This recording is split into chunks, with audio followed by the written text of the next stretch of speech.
pretend audience and to all my real friends out there. Everyone listening, I hope you had a wonderful weekend. Mine was so-so. It was overall pretty good, I think.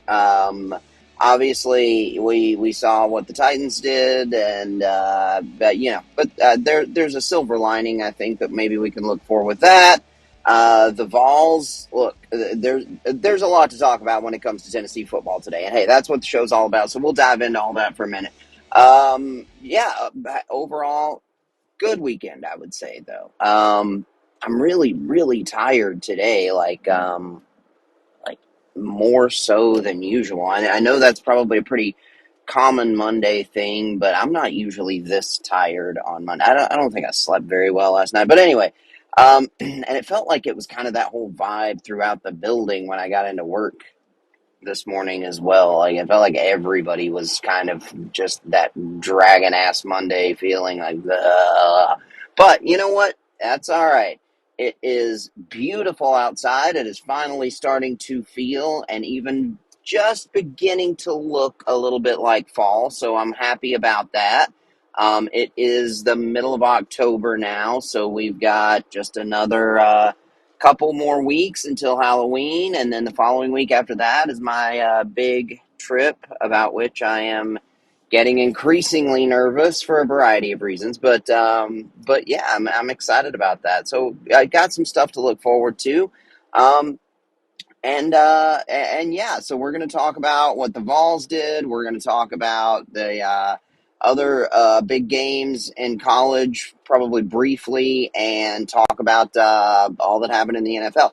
I will say, I hope you guys listened to my betting tips episode on Friday. I'm going to start doing that. I decided I'm going to start doing that every week. Actually, I've got a couple of ideas. I don't know. Maybe I'm feeling a little bit rejuvenated. I lost some of my zeal, or I don't know, just some of my interest in the podcast and the YouTube channel there for a little while, but I'm getting back to it. Those of you who follow the YouTube channel may have noticed we have 2 new episodes up today, so I guess like a double header, or not today, but over the weekend we did 2 new episodes, and went ahead and posted them both because the first one we did was just one of the usual videos of us playing video games together. But then the other one was kind of relevant to what was going on Saturday. Jack was hosting his own little episode of him playing EA college football with Tennessee against Florida to preview how that game would go. So we went ahead and just posted both of them, and I'm happy to get that. And that's something I think actually I'm going to start doing as well every week, is just let him kind of do his own thing and play either EA college football or Madden, depending, or both. You know, maybe do one of each and just preview the Vols and or Titans game of the week. I think that's a fun idea. And then also, like I mentioned, the betting thing on Friday. I'm going to start trying to do that on Fridays as well, because if you listened and you took my advice, everything pretty much paid off except friggin' Texas screwed up my parlay. But pretty much every other college game I think I picked, I was right about. I don't remember. I don't remember exactly what I said because I didn't make the bets on Friday. I just kind of went through them and did like my initial thoughts. But I know the one that I lost on was I thought Oklahoma would be. I didn't think they'd win, but I thought they'd be able to keep it close. And I know that those games can tend to be lopsided at times, but I just really thought with Oklahoma's defense and I liked that new quarterback that they've got, but man, he just couldn't do anything against the Texas defense. I thought they'd be able to keep it close, but they could not. Texas just overwhelmed them. But then, that, of course, I had that as pretty much as a part of, I think almost every college parlay I did. So that kind of screwed that up for Saturday. But, I ended up putting a lot on the LSU money line, which I know I mentioned that in my podcast on Friday. That obviously hit in a big way. I also said the Vols being 14-point favorites made me nervous, and I also said the Oregon thing with taking the points, and maybe if you were feeling courageous, put some on that money line. And both of those worked out. There were several others that, the Mississippi State would, yeah, that spread was just way too much, with Georgia being 35-point favorites against Mississippi State. And there were one or two other ones that I had that I was right about on Saturday. And then on Sunday, I think I was right about pretty much everything. So it was a good weekend for betting. For me and for my friends with whom I shared the bets, and for my listeners, if you followed my advice. And I don't blame you for not doing it, because that was the first time I'd really done one of those where I really went through and listed. And so, but now, if you listen to that episode, just go ahead and take my advice, because more often than not, I'm killing it this whole season so far. I really am, and I have been, and I think I've talked about, the difference this year is I'm just not overthinking it. Just whatever makes sense to me when I see it, I'm just going to go ahead and do it. Whenever I think too much about bets, I end up just outsmarting myself. It was the same way whenever I used to, play poker a little bit, which I didn't really do that much, but I was the same way with that. Like when I went into it, just trying to have fun, basically, I would win almost every time. But when I went into it, like really wanting to, like, kind of needing to win some money, I'd lose that invariably. And it's the same way, it seems like, with this. When I go into it and it's like, I really want to win some money this week, I really need some, then I just overthink it and I get it wrong. But when I'm just going into it saying, look, this makes sense, I'm going to do this makes sense, I get them right. Like, my initial instincts are right on these. They have been all year. And this was out without actually winning any of those first touchdown scorer bets that I'd been hitting so much all season. I didn't even win any of those this week, and still made a significant amount of money, which we know those are, pretty much luck. Those are very, very hard to get right. It's not like there's a lot of logic or, a real system to that. I mean, although there is some, uh, but yeah, I mean, even without hitting any of those this week, I still knocked it out of the park, I think. But anyway, that's enough tooting my own horn for that. We're going to talk about what happened last night in the NFL. We had a full day of NFL football. We had a good day of college football. We got a lot to talk about, and I'm going to take a quick break and see if I can find a spot to pull over and check my notes, and I'll be right back.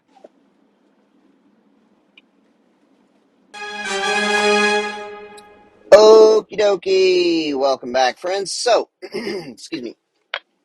We Yeah, I have a few things on my notes that aren't the first thing that I have that's not specific to any one game is something that I have been harping on. It feels like for a long time, and I don't know what the actual, like, how it is, but I would think that most teams, NFL and major college teams, all have a dedicated replay review team. Or at least if they don't, I don't know why in God's name they would not. But I believe if they do, then at least my teams don't utilize them properly. I think every team, should have a setup. I mean, it's not hard.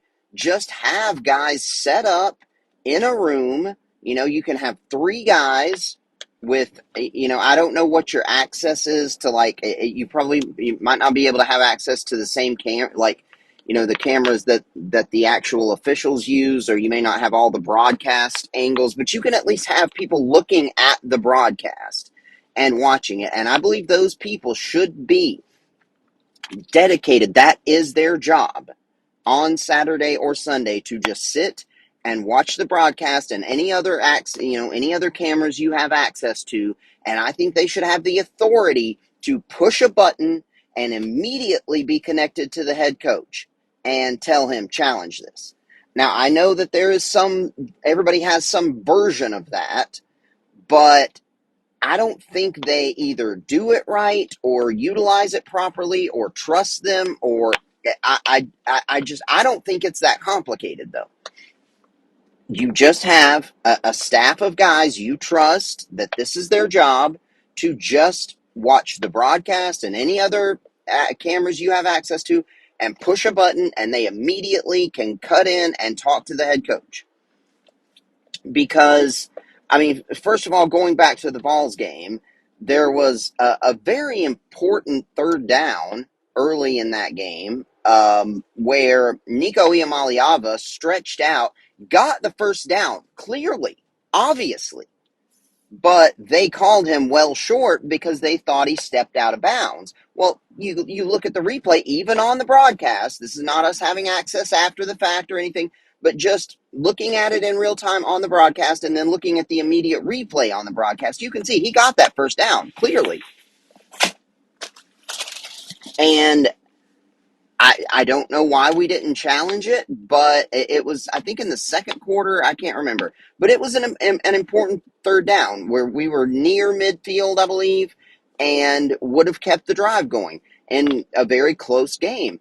And I that's just one of those where it's like, just challenge it. That's a potential game-changing call right there. And it happened. I remember, was it last week in the Titans game where it was essentially the same thing? Oh, yeah, it was when Will Levis got hurt a couple of weeks ago, and he was stretching out, and he got that first down, and they called him short. But I think the coaching staff was so focused on his, injury that nobody was paying attention to, hey, we got that first down. And there are just several examples of it. It feels like in at least one example every game where it's like, why are they not challenging that? And anybody, not even, like I said, not even having access to all the cameras of the New York office in the NFL or wherever else, but just watching the broadcast and seeing it, you can tell we need to challenge that. We got that. Or, that was short or whatever. Anyway, that's me harping on that. I don't know why that's not something that just feels like in this day and age with the technology and the access we have, there should not be this many missed challenges where it's just clear and obvious, even just to fans, everybody watching the TV. And coaches don't challenge it. I don't get that.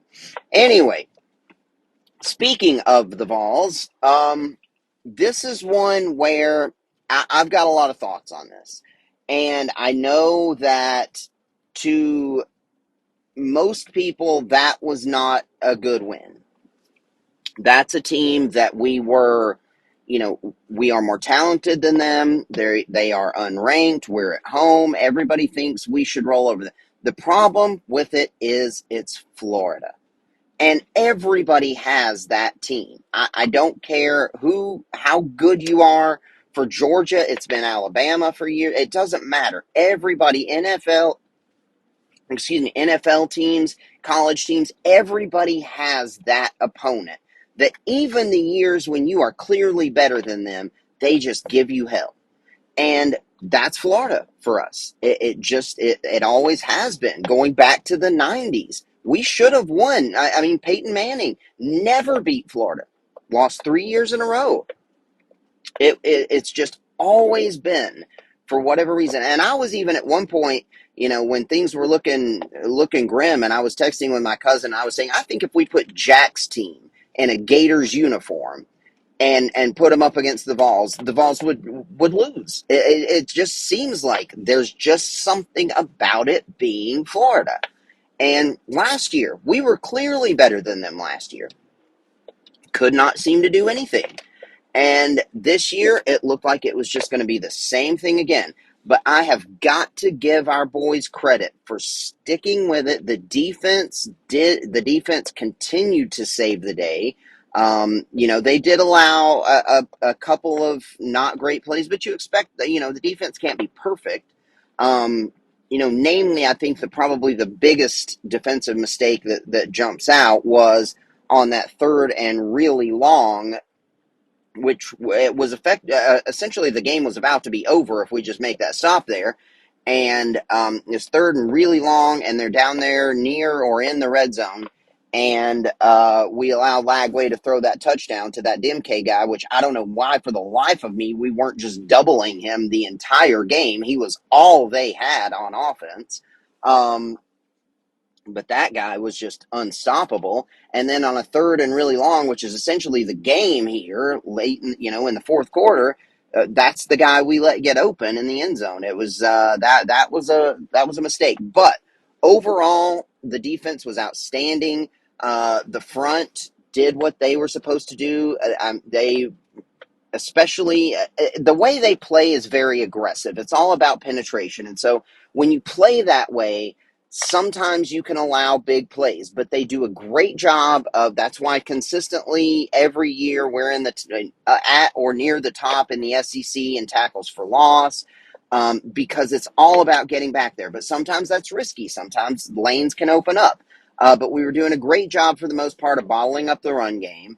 The defense was maybe, we didn't rack up a ton of sacks, but we were affecting the quarterback and the secondary, which was, has been the question mark all year. Held up really well, except against that one receiver. And Jermod McCoy, I continue to just every week think, dude, this guy looks like maybe an All-American, definitely an All-SEC player.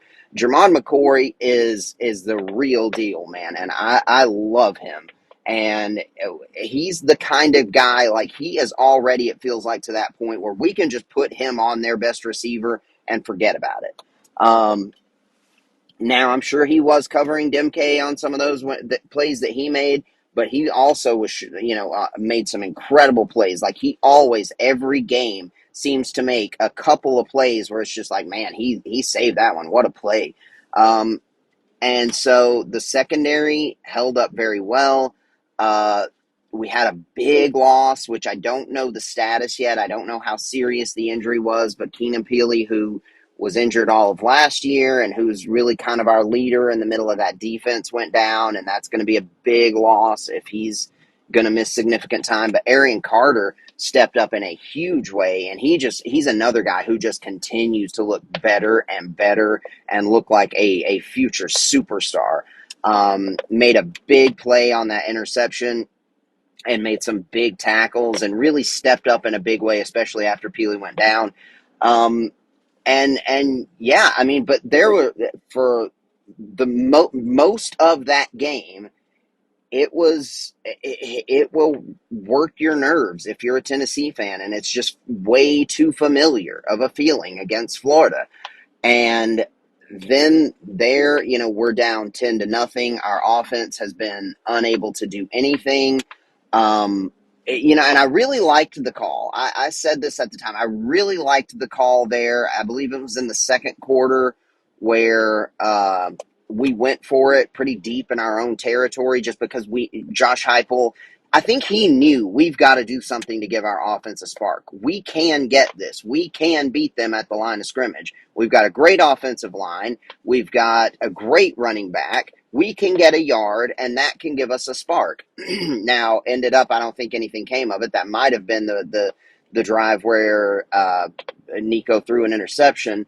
But even still, I think that played a role in the game in just showing that faith and just being aggressive and just giving us that little bit of spark to keep us going. And then we're down 10-0 late in the third quarter. We finally get some points on the board. It was all Dylan Sampson in the offense in this one. And then the very next play, Graham Mertz was hurt, which, Lagway is really the more talented player anyway, but he's a freshman, and, they kind of go back and forth and do this whole two quarterback system with them. So it wasn't like just a regular backups coming in. But then the very next play, their first play of the drive after we score that touchdown, that's the interception by Carter. And it's like, okay, now here it comes. And we could not turn that into a touchdown, but we tied it up right there. And it's like we've got all the momentum now. And then just continue to rely on Sampson in the fourth quarter. He continues to be one of the best backs in the country. He had, I think he now has 15 rushing touchdowns on the season, which was really his thing even last year. Like when he was third in the rotation behind Jalen Wright and Jabari Small, like he still just had a nose for the end zone. He may have led the team in rushing touchdowns even then. But that just continues to be the case this year. Like that dude is a workhorse. He has a nose for the touchdown, for the end zone. and he is a complete all-around back who can, do everything for you, who can catch the ball out of the backfield, who can block on third downs. I mean, he's special. He has really been everything that we hoped he would be this year in that sort of feature back role. Now, Nico, we'll get into that for a minute because I just want to kind of finish up how the game flow went, or how it felt to me. Actually, bear with me just a minute because I'm trying to get past some of these slow driving dickheads. Lord, people. Um, but yeah, we then go up 17-10. It feels like, okay, now we're good. We're going to pull away, and or maybe not even pull away, but just control the game now, as we should be. And then that was when that big third and long touchdown happened, and you're nervous again. I mean, even still, it felt like this could go, either way. Good Lord, I'm not going to get past this because of this dickhead. I hate people. Anyway, what was I saying? Oh, yeah. So it's tied at 17.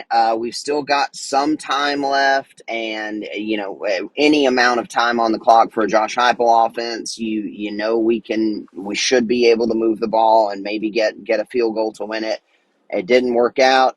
And then we go to overtime, and it was like deja vu, really was. And I even said this as well. I think I was talking to my cousin Brandon as well on this one when I said, man, this is like deja vu. And look, it wouldn't be a big season for the Vols without a nail biter against Florida. Yeah, even with them being bad. And, just like in 98, it was a missed field goal by Florida that, ended up winning us the game at that point. And then in this one, the defense steps up in a huge way in overtime, just knocks them backwards, and they kick field goal. They miss it. So now all we need is to, get a little bit closer and kick our own field goal. But Heupel says, nah, we're not doing that. Dylan Sampson says, nah, we ain't worried about that. Just keep giving me the ball. And he gets in and wins the game. And it was a great win. It really was. And I know that the media is not going to think it's a great win. Most of the outside world's not going to think it's a great win. But knowing as a Tennessee fan, just sort of the psychological hold, or, just sort of the psychological block that we have when it comes to beating Florida, this was a big time win for us. And we really needed this one. Now, can we play like that and win next week? Hell no. Of course not. But getting this win, I think, is very big for our team. And now, one thing that's irritating is they dropped us 3 spots in the rankings to where we are now out of the top 10. And it's frustrating because, we win a close game against an unranked opponent at home and we drop 3 spots. Alabama wins a close game that really they should have lost. South Carolina should have beaten them. But Alabama, after just losing to fucking Vandy, remember, the week before, barely gets by an unranked South Carolina at home this week. They stay where they are. What's wrong with that? I mean, how does that make any sense? They lose to Vanderbilt one week, barely squeak by, get lucky to beat South Carolina at home the following week, and don't move at all. We barely get by Florida at home, and they drop us 3 spots. I don't understand how that makes any sense. But you know what? Whatever. It doesn't matter. The rankings don't matter. All we need to do is keep winning. And if we win next week, hopefully that will be enough to... Uh-oh. I think my AirPods are dying. If we can win next week, hopefully that'll be enough to really boost us back up to where, it feels like we could be. But with all that I said about how good of a win that was, how great the defense was, there were a lot of problems with that game. Ah, crap. Yeah, the AirPods are dying. All right, I'm going to pause for just a moment. Alrighty, friends. Hey, I'm back on the Bluetooth, so I hope it doesn't sound too bad. anyway, with all that I said about how that was a good win for us, it was obviously far from, perfect, and not a good win in the sense that it was definitive or pretty or, without some big concerns.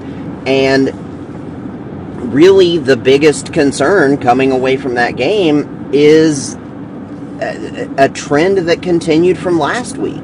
And that was Nico turning the ball over, not making accurate throws, that was the surprising part, because all year up until last week he had been deadly accurate with the ball. I mean, you could probably count on one hand the number of just straight up missed throws that he had all the way up until last week. And so I'm not really sure what's changed, if there's something that defenses have figured out to do against him, or if something's going on with his confidence, which would be very, very bad, obviously, for a quarterback. But Nico was just missing guys, missing open receivers. Now, you can forgive a deep shot here and there, but, one of those, I think it was to Squirrel White, was very, very close. There was another deep shot, I think maybe to Thornton, but, you can forgive at least one of those. You'd like to see him hit, obviously, all of them, but, that's not going to happen. But you would have liked to have seen him hit at least one of those deep shots. But then even just on some of the intermediate throws that he's normally pinpoint on, he's missing. And I don't really know why. I'm not sure what's going on there, but we've got to figure that out and figure it out quickly. Because if we get this version of Nico next week against Alabama, we're not going to win. And that's just all there is to it. So something's got to change. We've got to figure out something to get him back to the guy that he was through the first few games of the season, not just against the Cupcakes, but also against NC State, against Oklahoma. He was, pinpointing those games as well. Even though the game plan against Oklahoma was a little conservative, he was still making throws when he needed to make the throws. But these last 2 weeks has been like we just haven't been able to really depend on him to put the ball where it needs to be. And there was one, I remember, to Chaz Nimrod late in the game, in the fourth quarter, where I think he put it behind him, but, Nimrod was wide open, and if he just puts it where it needs to be, it's a touchdown. And it was just like a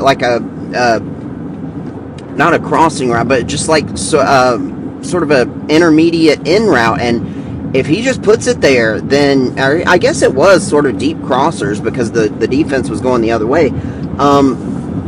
But, if he just puts that ball where it needs to be, that's a touchdown. And there were a few like that where he was just off.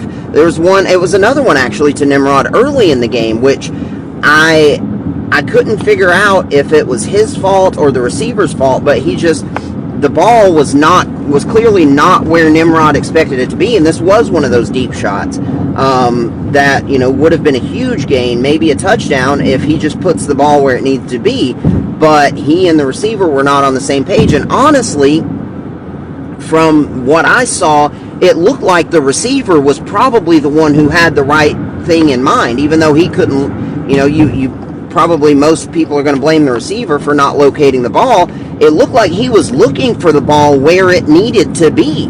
It needed to be a little bit more, just straight to the inside where he could just catch it and keep running, but Nico kind of put it more to the sideline, and Nimrod just clearly was not expecting that, and it's just another incomplete pass. And so I don't know what it is.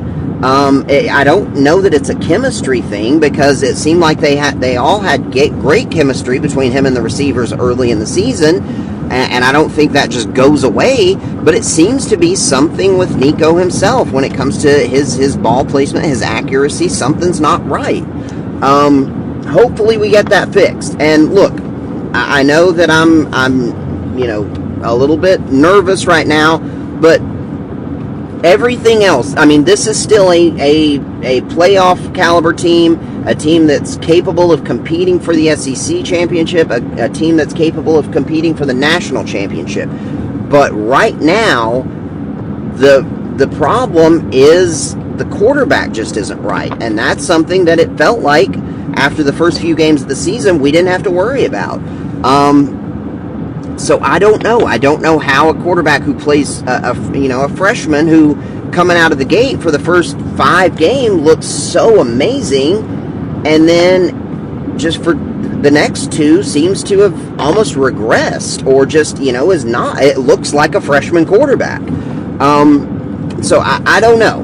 But I do know that Josh Heupel is going to have a great game plan for Alabama, because he always does. I do know that Alabama is very vulnerable, and I know that it's in our building. So I know that there's reason for us to be hopeful and think that we can win this one. And look, I've said this ever since, and I said before the season started, it feels to me like I think we will win 2 of 3 against, what are our big games this year, Oklahoma, Georgia, and Alabama. I think we'll win 2 of those 3, but I think we'll lose one that we're not supposed to. We already lost the one that we're not supposed to. That was, the Arkansas game. And we beat Oklahoma. So now we've got to beat at least one of Alabama or Georgia. And Alabama definitely feels like the more vulnerable of the 2. Plus it is in our own building, which is going to make a huge difference. It always does in college football, but it feels like it's even more for us, and especially with a young quarterback like this. So this is sort of a make or break, game this week. And I imagine that even though Alabama has looked like almost garbage for the past 2 weeks, I imagine that they are going to be favored in this game. A lot has changed over the last couple of weeks, but if you would have looked at it like 2.5 weeks ago, I would think that we would probably have been a slight favorite going into this game. But now, I think Alabama will probably be favored at, in Neyland Stadium, and I'm happy about that, because that means I can put some money on it and be happy about and feel good about that. But anyway, it's a huge game. Obviously, it's always a huge game, but this is, a new era for Alabama, and it's a new era for the SEC. It's a new dawn in Tennessee football, although it's been building for the last few years with Josh Heupel. So this is our chance to really say, okay, here, stake our claim. We are no longer just going to be, consistently beaten by Alabama anymore. This is a new day, and we are ready to compete for the national championship now and compete for this conference. And look, we've got everything we need. We just need everybody to execute. And look, also a thing worth mentioning as well, because I bashed Josh Heupel so much for such terrible clock management in the Arkansas game, the way he managed the clock at the end of the first half was masterful. I mean, just totally the complete opposite of how it went at the end of the Arkansas game. And, I'm sure many fans were like me, kind of there at the end of the first half wondering, like, why isn't he maybe calling timeouts, trying to conserve some time to get the ball back and try to score? But what he ended up doing, he knew that Florida was out of timeouts, and so what ended up happening was, they're up 3-0. They're down in the red zone where they're at least going to get 3 points out of this drive, but with no timeouts left, he knew maybe we should just let the clock run and maybe they'll run themselves out of time. And that's exactly what they did. They ended up getting the kick off. I think it was no good anyway, but either way, they had 12 men on the field, and that's a 10-second runoff, which, by the way, I was screaming at the TV. It felt like they were going to just let them have a redo. Like, I don't know why it took them so long to remember, oh, yeah, there's supposed to be a 10-second runoff here, and the clock's already at zeros. But, it took them a long time to make that announcement. They announced the penalty, and then it was like they were going to give them another shot at it, just 5 yards back. And I was screaming at the TV. What? No. Anyway, but they finally figured that out. And so I just wanted to give him some credit there, because that was masterfully done and kept 3 points off the board because of the way he managed the clock there at the end of the first half. In a game that obviously ended up being very close and going to overtime. Those 3 points probably mattered. Anyway, so we've got a lot of good, a lot of not so good. But we're 5-1 right now. We're currently, we dropped 3 spots, so now we're 11th. But whatever, that doesn't matter. If we win against Alabama, then we will be right back up in the top 10. Probably not too far though, because here we are with Tennessee, this whole crap again. But anyway, it was a win. It was a win against a rival. A win against Florida is always a good thing. And overall, I'm happy. We just need to calm Nico down, get him back on track, get him back to that guy that he was for all of September and early October. Well, yeah, all of September. All right, so I'm going to take another quick break, and we will dive into the other Tennessee team that is the complete opposite in terms of success right now. Alrighty, friends, welcome back. So, as soon as I saw that Joe Flacco was going to be starting for the Colts, I was nervous. I was happy to see that they were planning on having AR back, even though he's obviously more talented and expected to be the future of that team. I think if he had been playing, we probably win that game. But Joe Flacco, if you've been listening to me lately, I have been raving about this just unbelievable renaissance he has had over the last, last half of last year and so far this year.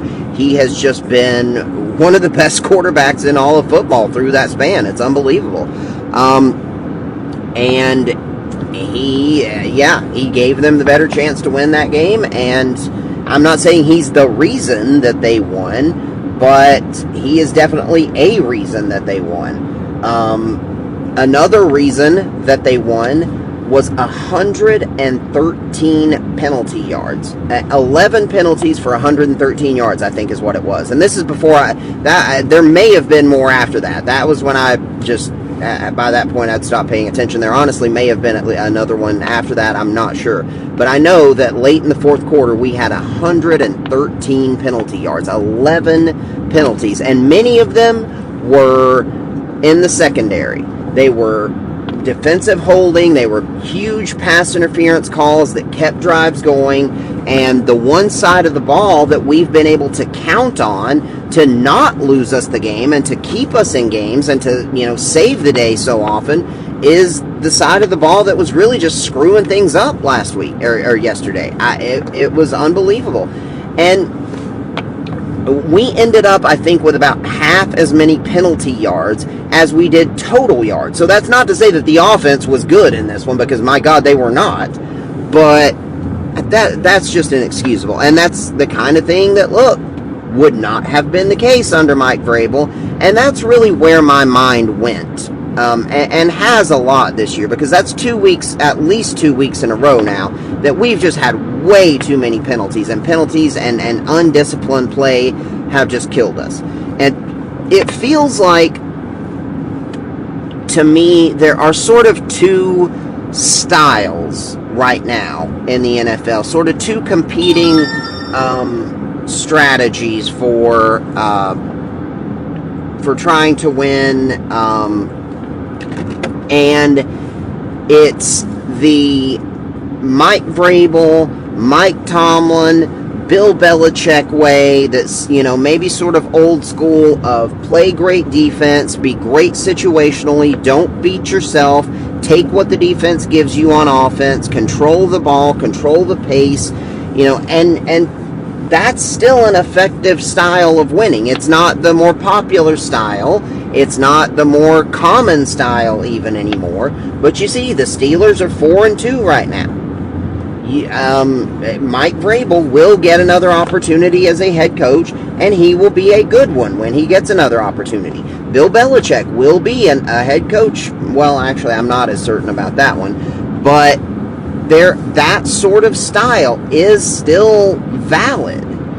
The other style is to go with the more modern offense, to be quarterback-centric with an offensive-minded head coach, to try to score a lot of points. And look, John Harbaugh, both Harbaughs are actually also good examples of that Tomlin, Vrabel style of winning, although, when it comes to Harbaugh and the Ravens, they also have the superstar quarterback and talent on offense to, just that's what makes them one of the best teams in football right now, because they win with that they can win with that style of, grind it out, control it, and play great defense, be disciplined, be great situationally, don't beat yourself. But they can also, rack up the points on offense because largely of their quarterback. But we chose to give up on the Vrabel style and go to the one that everybody wants. I mean, even, Steelers fans would like that, especially those who have been saying Mike Tomlin should be fired for, the last couple of years now. Everybody wants to have that style where you can, be like the Chiefs, be like the Rams, be like, the Dolphins when they're good, be like the Niners, and have that offensive-minded head coach, have that good quarterback, and win with that modern style of offense. And I know that those are, they're not all the same. The Andy Reid offense is obviously very different than the Shanahan offense, but just as an overall theme or philosophy, it feels like those are the two styles that can still win in the NFL right now. It's being, disciplined, making the most of what you have on the roster, not beating yourself, taking what the defense gives you, and winning that way, or it's being quarterback centric, allowing, trust. But the thing is with that, you have to have those two ingredients if you're going to be that quarterback-centric offense, that quarterback-centric offensive team with an offensive-minded head coach. You have to have a great quarterback and a great, or at least a good offensive head coach. We don't have the quarterback. The jury's still out on Callahan, although I do still like him and still think he can be good. We do not have the quarterback. I am officially throwing in the towel on Will Levis. And those of you who know, and who listen to me will know that I have been, I don't know if you'd say I've been one of his supporters, but I've at least been saying let's continue to give him time. I still think it's worth, holding out some hope. And plus, like I've said, what's the point of even turning it over to Mason Rudolph? Because even if he's going to win us some games, what's our ceiling with him? At this point, being, now 1-4, if we turn the reins over to Rudolph, our ceiling isn't even squeaking into the playoffs now. That's out of the question. So, but that's another topic. But the point is that I am now officially done with Will Levis. And I have been holding out. And it wasn't even his worst game by far. He's had a lot worse games than that one. But it still wasn't a good game by him. He still didn't do nearly enough to put us in good positions. He didn't seem to be on the same page with his receivers. And threw us one more interception because, if nothing else, it's tradition at this point. I think it's a requirement that he has to turn the ball over at least once a game. Now leads the league in interceptions and total turn. He already led the league in turnovers, but he was still tied for the interception for the league and league lead in interceptions. I think with Anthony Richardson, but with Richardson being out now, that's a category that Will Levis stands alone in. I don't think it's going to happen. We're now 5 games into the season, and the only one that we've won was with a different quarterback. That's not a coincidence. It's just not. And look, you guys know, I've said all along, hell, if we would have started Mason Rudolph to start the year, we would probably right now be 4-1. The defense is better than I expected it to be. The skill position players have been really good. The offensive line has been better, but that was a very low bar because it was the worst in the league last year. But everything has been at least pretty good, from an elite defense to a really good skill position group to a decent, at least, offensive line, everything has been good except the quarterback. Now, that's not to say everybody's been good every game, and that, like I said, the secondary, which is one of the best in football, was one of the reasons we lost yesterday. But overall, through this year, the secondary has been excellent. The defensive front has been excellent. The skill position guys, especially receivers and the two-headed running backs, have been very, very good. The left side of the offensive line looks excellent.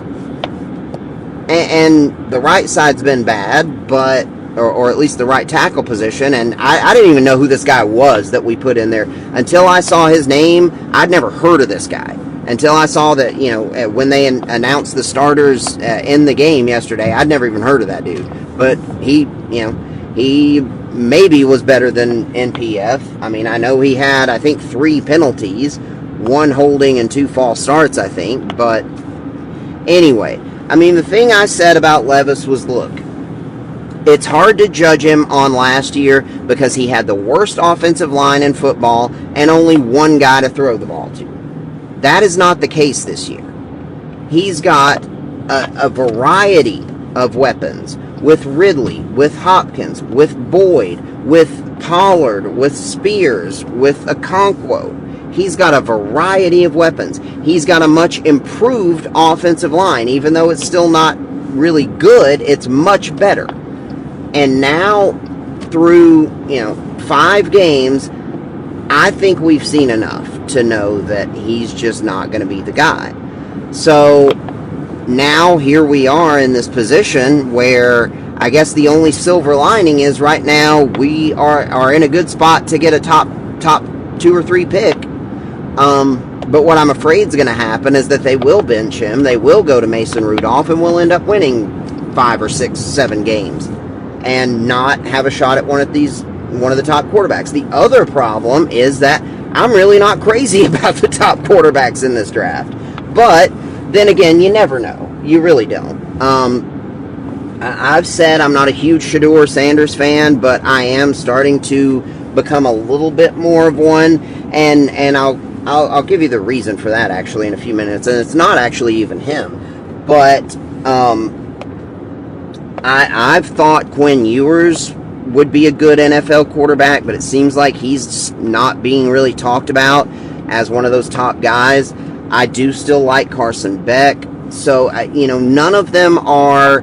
There's not a Joe Burrow, there's not a Trevor Lawrence, there's not a clear-cut number 1. It's not one of these great classes like we've had in the past, but there are, plenty of good options that should be there at the top of the draft. But if we want one, we're going to need to keep losing. And so that's the best thing that can happen right now, is we just keep losing. We probably need to be fielding trade calls for DeAndre Hopkins. I don't think we need to trade Jeffrey Simmons, but we could probably trade field some calls for maybe a Harold Landry. But yeah, this season's the best thing that can happen now is we continue to lose. And I hate to say that. That is such a shame. It sucks. But Will Levis is not the guy, and the only way that we're going to get it, and because we've clearly chosen to go that path of the offensive-minded, try to win that way, which is more, popular and common in the NFL now. But again, to do that, the most important thing you need is the quarterback, and we don't have it. So right now, I think that's got to be our mindset is maybe tank. Let's just go for Sanders, go for Beck, go for Ewers, go for Jalen Milroe. I think has a lot of potential. Although he's another guy you don't really hear talked about as a top NFL prospect. He's got crazy athleticism, crazy arm strength. Anyway, but the only way we're going to get one of those guys is to keep losing. So that's the one silver lining to each L we take, basically, is that's a little bit closer to rebooting with a new quarterback. And again, I think it's, maybe we could go ahead and just embrace the rebuild thing. If we're convinced that we have our coach, which, I like him, but I don't know how definitive you can be about it. But if we're convinced we have our coach, then why not? Let's just go ahead and start selling. Let's just go ahead, start selling off some of these veteran pieces, rack up as many picks as we can, hope we get the number 1 overall pick, because right now we are competing with the Patriots and the Panthers for the worst team in football. And that's a shame because we have so much talent, but that just goes to show how important the quarterback is, especially when you're trying to win that way. But, we said this is the direction we want to head. We gave up on one of the guys who's one of the best at winning the other way and said, we're going to go try to do it this way, but you got to have the quarterback. And just really quickly, the reason why I say maybe I'm a little bit higher on Sanders than I was is Jaden Daniels, honestly. And I know that might sound strange. They're not, they're different players, but for years there, everybody was trying to find the next Mahomes or at least trying to find, that was sort of the mold. It seems like now the mold has become more Lamar. And that was one reason why I wasn't super high on Jaden Daniels. I thought too much of his game is reliant on his legs, and I don't know how sustainable that will be. But man, he has been excellent, not only running it, but throwing it. He's been one of the most efficient passers in the league, and I could see Shedeur Sanders being a similar kind of player.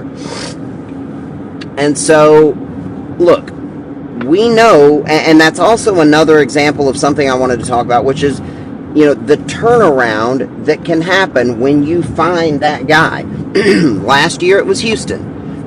Excuse me. They found their guy, the young superstar in C.J. Stroud. And look at what they were already last year. Look at what they are now, a Super Bowl contender this year. Look at Washington. They were terrible last year. Here they are, new coach, new quarterback, and they're 4-1 and leading the NFC East. And I mean, maybe that's obvious to say that, everybody wants to find that star quarterback, but especially when you're trying to go about things the way that we are, that's what it's all about. If you don't have the quarterback, you're not going to win games. You're just not. Because, if Mike Vrabel had this team, I don't know, we might be 2-3, 3-2 right now maybe, but it's not like we would actually be going anywhere. It's not like we'd be a real contender. Excuse me. Anyway, I'm kind of all over the place, and I'm starting to feel like I'm losing my voice as well, so I'm going to take another quick break, and then we'll wrap things. Alrighty. Oh, I forgot to do my sound effect. There you go. Alrighty, friends. So, final thoughts for today. Wanted to let you know that the most important team, the Cleveland Blue Raiders 6U team, won in dominant fashion last week, as we should have. You guys may have mentioned that we have our final 3 games at home, and I expect us to win all 3. We dominated. We ended up winning, I think, 34-12. This past Saturday. We've got our homecoming game next week, which should be fun for the guys. And I'm still having a blast coaching them. It looks like I'm probably getting roped into coaching basketball as well this year, which I don't really know that much about, but I'm only going to be an assistant coach, so if I do it. But anyway, I hope everyone had a great weekend.